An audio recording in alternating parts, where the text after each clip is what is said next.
আমার প্রিয় স্নেহের 2024 সালের নতুন বছরের সপ্তম শ্রেণীর ছাত্রছাত্রী বন্ধুরা, আশা করি তোমরা সবাই ভালো আছো। আজ আমরা যে বিষয়টি নিয়ে আলোচনা করব, সপ্তম শ্রেণীর সেকেন্ড সামেটিভ অর্থাৎ দ্বিতীয় পর্যায়ক্রমিক মূল্যায়নের পরিবেশ ও বিজ্ঞানের কোশ্চেন পেপার নিয়ে। দেখো সরাসরি স্ক্রিনে কিন্তু তোমরা সপ্তম শ্রেণীর সেকেন্ড সামেটিভ অর্থাৎ দ্বিতীয় পর্যায়ক্রমিক মূল্যায়নের পরিবেশ ও বিজ্ঞানের কোশ্চেন পেপারটা দেখতে পাচ্ছ। ফুল মার্কস তোমাদের রয়েছে 25, আর সময় তোমাদের রয়েছে 50 মিনিট। প্রথমে তোমাদের রয়েছে বিভাগ ক, একে দাগে রয়েছে সঠিক উত্তর নির্বাচন করো। প্রতিটি প্রশ্নের মান রয়েছে 1 করে 1 × 7 = 7। ভালো করে দেখে নাও।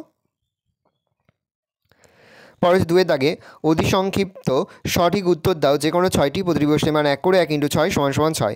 বেশ কয়েকটি প্রশ্ন দেওয়া রয়েছে, 6টি প্রশ্ন তোমাদের উত্তর করতে হবে। পরে রয়েছে 3 দাগে সংক্ষিপ্ত প্রশ্নের উত্তর দাও যে কোনো 4টি। প্রতিটি প্রশ্নের মান রয়েছে 3 করে 3 × 4 = 12। প্রথম এর দাগে রয়েছে এক আলোর প্রতিফলনের চিত্রটি অঙ্কন করো। প্রশ্ন, গাড়িতে অ্যাম্বুলেন্স কথাটি উল্টো করে লেখা থাকে কেন? বি, একটি এলইডি ব্যাটারি ও সুইচ সংযোগে বর্ধবর্তনীর চিত্র অঙ্কন করো। সি দিয়ে রয়েছে সি এর 1 পরিবেশ বান্ধব শক্তি বলতে কী বোঝো? দুটি পরিবেশ বান্ধব শক্তির নাম লেখো। পরে তাপ শক্তি অথবা তড়িৎ শক্তি দুটি ব্যবহার লেখো। 1+2।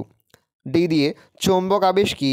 তড়িৎ চুম্বকের ব্যবহার লেখো। পরে হচ্ছে মূলের বিভিন্ন উপকারিতা লেখো।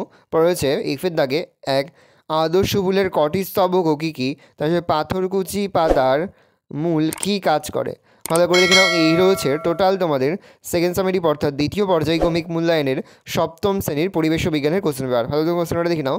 যেই মুহূর্তেই আমরা বিভিন্ন স্কুলের প্রশ্নপত্র হাতে পাচ্ছি, সবার ফার্স্ট ভিডিওর মাধ্যমে কিন্তু আমরা তোমাদের কাছে তুলে ধরি। তোমরা কিন্তু অবশ্যই আমাদের চ্যানেলটা সাবস্ক্রাইব করে রাখবে। ভালো করে তোমার কোশ্চেনটা দেখে নাও।